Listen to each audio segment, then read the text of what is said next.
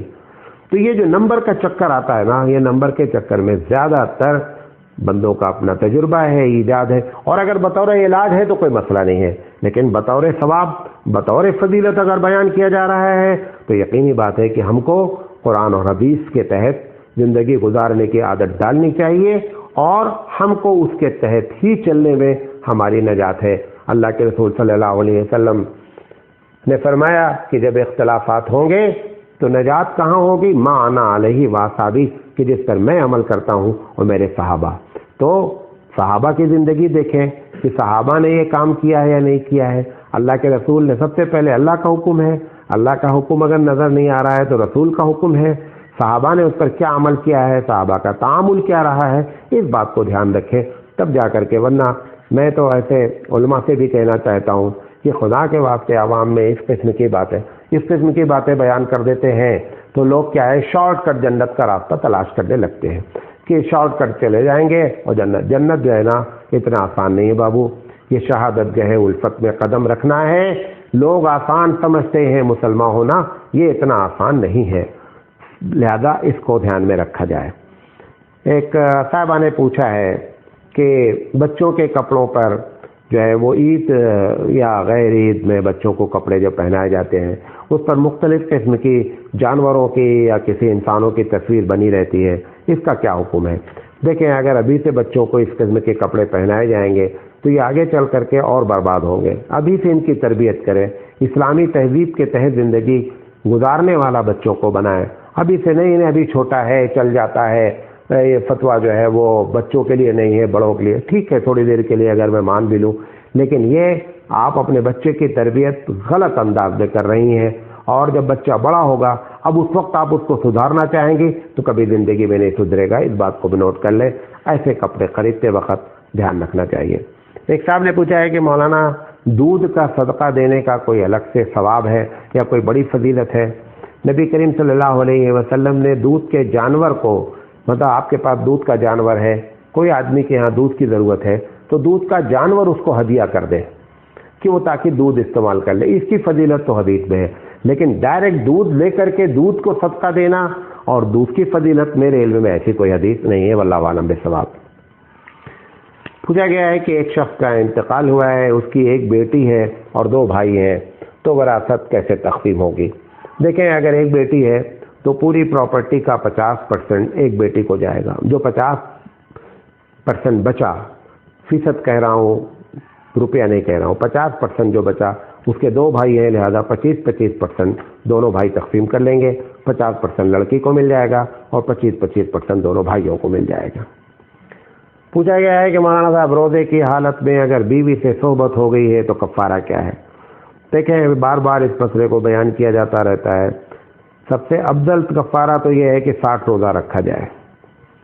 تو 60، یہ تو ایک روزہ میں حالت ہوا ہے، اگر 60 روزہ مزید رکھا جائے گا وہ بھی لگاتار تو کیا حالت ہوگی؟ بہرحال 60 روزہ اس کا افضل کفارہ ہے کہ آدمی ایک مرتبہ صحیح رکھ لے تو دوبارہ بھی زندگی میں رمضان کی حالت میں ایسی حرکت نہیں کرے گا. دوسرا حل یہ ہے کہ 60 مسکینوں کو جو ہے وہ کھانا کھلایا جائے، یہ اس کا کفارہ ہے. پوچھا گیا ہے کیا زکوٰۃ میں کپڑے دے سکتے ہیں؟ زکوٰۃ کی رقم سے کوئی سامان خرید کر کے کسی بھی مستحق آدمی کو زکوٰۃ وہ کپڑے کا مالک بنا دیا جائے تو زکوٰۃ ادا ہو جائے گی. پوچھا گیا ہے کہ کیا کھانا پکا کر کے یا کھانا غریبوں کو، مطلب 10-20 لوگوں کو بٹھا کر کے اور زکوٰۃ کی رقم سے کھانا پکوا کر کھلایا جا سکتا ہے؟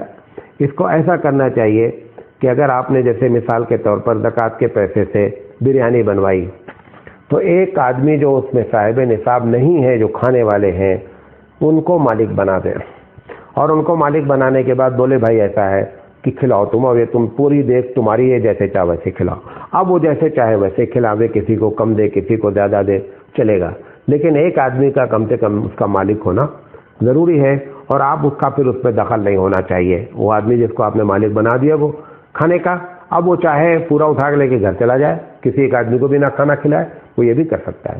نہیں آپ کو کھلانا پڑے گا، یہ آپ نہیں بول سکتے. اب آپ اس کے مالک نہیں رہے، مالک کون ہو گیا ہے؟ وہ آدمی ہو گیا ہے، کیونکہ زکوٰۃ میں جو ہے نا وہ تملیک ہونا چاہیے. پوچھا گیا ہے کہ اگر عید کی نماز میں لیٹ ہو گئے اور تکبیر مس ہو گئی تو کیا کریں؟ مثال کے طور پر آپ پہنچے پہلی رکعت میں، تو پہلی رکعت میں جب امام نے اللہ اکبر کہا، ثنا پڑھا اور اس کے بعد تکبیر کہی، تکبیر کہنے کے بعد جو ہے وہ اس نے کیا کہتے ہیں قرأت کیا۔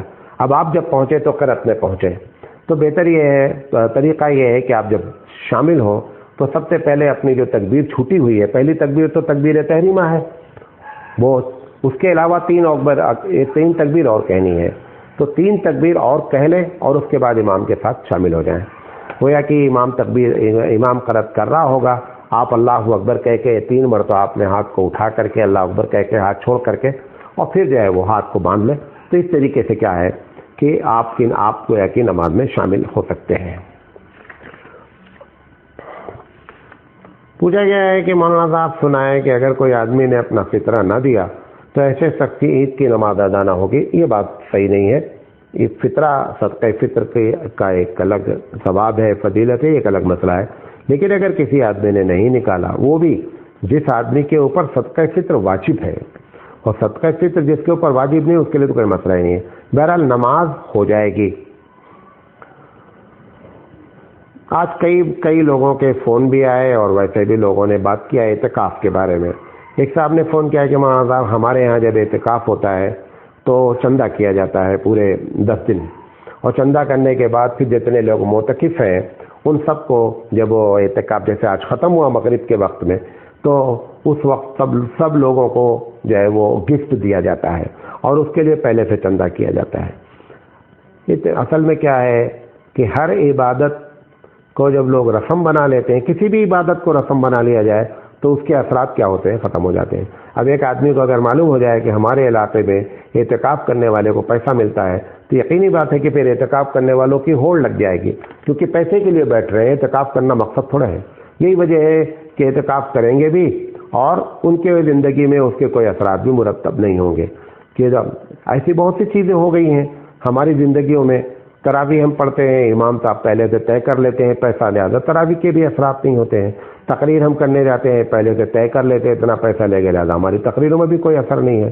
تو اب یہ سب چیزیں اکنامکلی ہو گئی ہیں، ایک کیا کہتے ہیں کامرشل جسے کہتے ہیں آپ انگریزی میں، کہ کامرشل ہو گئی ہیں۔ اعتکاف بھی کامرشل ہو گیا۔ ہم بہت بڑے مولانا ہیں، ایک شہر سے دوسرے شہر جاتے ہیں، وہاں اعتکاف کرتے ہیں اور ہمارے ساتھ 10-20 لوگ اعتکاف کرنے آتے ہیں۔ چھوڑ دے یار، زیادہ ڈسٹرب کر رہے ہو تم لوگ۔ تو ایک مولانا صاحب جو ہے وہ دوسرے شہر سے آتے ہیں اور پھر وہاں پہ لوگ اکٹھا ہو کر کے جو ہے وہ اعتکاف کرتے ہیں۔ یہ دوسری جگہ جا کر کے اعتکاف کرنا یہ بھی کوئی سنت طریقہ نہیں ہے۔ اجتماعی شکل میں جو اعتکاف آتا ہے، مجھے اس کے بارے میں بھی کوئی حدیث نہیں معلوم ہے۔ تو یہ سب کیا ہو گیا ہے، کامرشل چیزیں بنتی جا رہی ہیں۔ اب جب اعتکاف والے کو پہلے سے معلوم ہے کہ اگر اعتکاف میں بیٹھیں گے تو پیسہ ملے گا، تو یقینی بات ہے کہ بیٹھنے والے کی نیت جو ہے، اگر بیچارہ مخلص آدمی بھی بیٹھنا چاہے تو اندر سے بیچ میں کہ اس کے دل میں یہ بات آ سکتی ہے کہ بھائی چلو یار پیسہ بھی ملے گا۔ لہذا یہ سب چیزیں اللہ اور اس کے رسول کے طریقے سے جب ہٹ کر کے ہوتی ہیں تو ایسی خرابیاں پیدا ہوتی ہیں۔ ایک دوسرے صاحب نے اعتکاف کے بارے میں کہا کہ ہمارے یہاں جب اعتکاف ختم ہوتا ہے تو اس کو مالا پہناتے ہیں۔ وہ بتایا نا میں نے کہ شیطان چھوٹا ہے، شیطان آج چھوٹ گیا ہے۔ اب وہ چھوٹا ہے تو ابھی تو 1 مہینے تک کا ادرا، تو ویسے بھی اس کو جو ہے نا بنبناہٹ بہت زیادہ ہے، کیونکہ 1 مہینے تک کا اس کا بس چلا نہیں ہے۔ اب وہ پہلے دن سے اپنا بس شروع کرتا ہے تو بڑے جوش میں تاؤ میں شریعت کے خلاف کام کراتا رہتا ہے۔ مالا پہنایا جائے گا، بعض علاقوں میں شہروں میں گھمایا جائے گا، اس کو محلے میں کم سے کم گھمایا جائے گا جس مسجد میں ہوں گے کہ مولانا صاحب اعتکاف سے نکلے ہیں۔ سب باتیں، ساری باتیں خرافات ہیں۔ اتنی اچھی عبادت اعتکاف ہے جس کا تعلق بندے سے اور اللہ سے ڈائریکٹ ہے، بیچ میں نہ اس میں کوئی ریاکاری ہونی چاہیے، نہ پیسہ آنا چاہیے، نہ ٹھیلا میلہ لگنا چاہیے، کچھ نہیں ہے۔ لیکن لوگ جو ہے نا اس طریقے سے کر کے اس کی بھی عبادت غارت کیے اور اسلام کی روحانیت کی بھی جو ختم کیا۔ پوچھا گیا ہے نماز عید میں ہمارے یہاں جب جماعت کھڑی ہونے والی ہوتی ہے تو اذان کے طور پر الصلاۃ الجامعہ پکارتے ہیں۔ یہ بھی ایک دم بدعت ہے، اس کا شریعت سے کوئی تعلق نہیں ہے۔ عید کی نماز میں کوئی بھی جو ہے وہ نہ اذان ہوتی ہے اور نہ کچھ کوئی پکارا جاتا ہے، نہ اس قسم کے الفاظ استعمال ہوتے ہیں، کچھ بھی نہیں ہوتا ہے، لہذا اس کی کوئی شرعی حیثیت نہیں ہے۔ پوچھا گیا ہے کہ اگر نماز میں عید کی نماز ایک آدمی پڑھاوے اور خطبہ دوسرا آدمی دے تو چلتا ہے کیا؟ اگر مجبوری ہے ایسی تو پھر ایسی شکل میں ایسا کیا جا سکتا ہے جیسے جمعہ میں ہوتا ہے کہ خطبہ کوئی دے دیتا ہے اور نماز کوئی پڑھا دیتا ہے۔ پوچھا گیا ہے کہ جو لوگ عید کی نماز مسجد میں یا عیدگاہ میں نہیں پڑھ سکیں گے تو وہ گھر میں کیا کریں؟ اب اس کے بارے میں مسلم پرسنل اللہ نے نکالا، عمارت شریعہ نے نکالا، تمام واٹس ایپ پر اور سوشل میڈیا پر ہے کہ بھائی آپ اپنے گھروں میں اس کے بدلے میں 4 رکعت نماز پڑھ لیں، چاشت کی نماز پڑھ لیں، نفل نماز پڑھ لیں۔ مقصد یہ ہے کہ اس کے بدلے میں کچھ عبادت ہو جائے، اور اللہ کی ذات سے امید ہے کہ اس نے جان بوجھ کر عید کی نماز نہیں چھوڑی ہے، مجبوری درجے میں چھوڑی ہے، لہذا آپ کو وہ عید کا جو ثواب ہے اللہ کی ذات سے امید ہے کہ وہ ان نفل نمازیں مل جائے گا۔ اب وہ 4 رکعت 2 کر کے پڑھ لیا جائے۔ اور پھر پوچھا گیا ہے کہ کیا وہ جماعت سے پڑھ سکتے ہیں؟ جماعت سے نہیں پڑھ سکتے ہیں، آدمی جو ہے وہ اپنے گھر میں 2 رکعت 2 مطلب اپنے طور پر ذاتی طور پر جو ہے وہ 4 رکعت نماز پڑھ لی جائے 2 سلام کے ذریعے، یعنی 2 رکعت کر کے۔ ایک سوال اور آیا ہوا ہے کہ ہمارے یہاں علاقے میں یہ ہوتا ہے کہ عید والے دن لوگ جو عیدگاہ جانے سے پہلے مسجد جاتے ہیں اور وہاں جا کر کے 2 رکعت نماز پڑھتے ہیں۔ یہ بندہ فجر نہیں پڑھا ہے، فجر کی کوئی اہمیت نہیں اس کی نگاہ میں، یہ بدعت کرنے میں اس کو جتنا مزہ آتا ہے نا اتنا فرض ادا کرنے میں اس کو مزہ نہیں آتا۔ یہ سب بدعت، سب خرافات۔ ہم کو تو اتنی حیرت ہوتی ہے، بلکہ کبھی کبھی مطلب ہنسی آتی ہے کہ جس دیش میں اتنا پرانا اسلام ہو وہاں پر ایسی چھوٹی چھوٹی باتیں ابھی بھی جو ہے وہ لوگوں کو معلوم نہ ہو۔ تو اس میں کہیں نہ کہیں ہمارا بھی ایک بڑا کردار ہے کہ یا تو ہم نے غلط گائیڈ کیا ہے یا گائیڈ ہی نہیں کیا ہے، یا گائیڈ وہ لوگ کر رہے ہیں جن کو علم ہی نہیں ہے۔ تینوں چیزیں ہو سکتی ہیں، تینوں پر ہم کو غور کرنا چاہیے۔ اللہ تعالیٰ سے دعا ہے کہ اللہ تعالیٰ کہنے سے زیادہ عمل کرنے کی توفیق عطا فرمائے۔ وآخر دعوانا ان الحمد للہ رب العالمین۔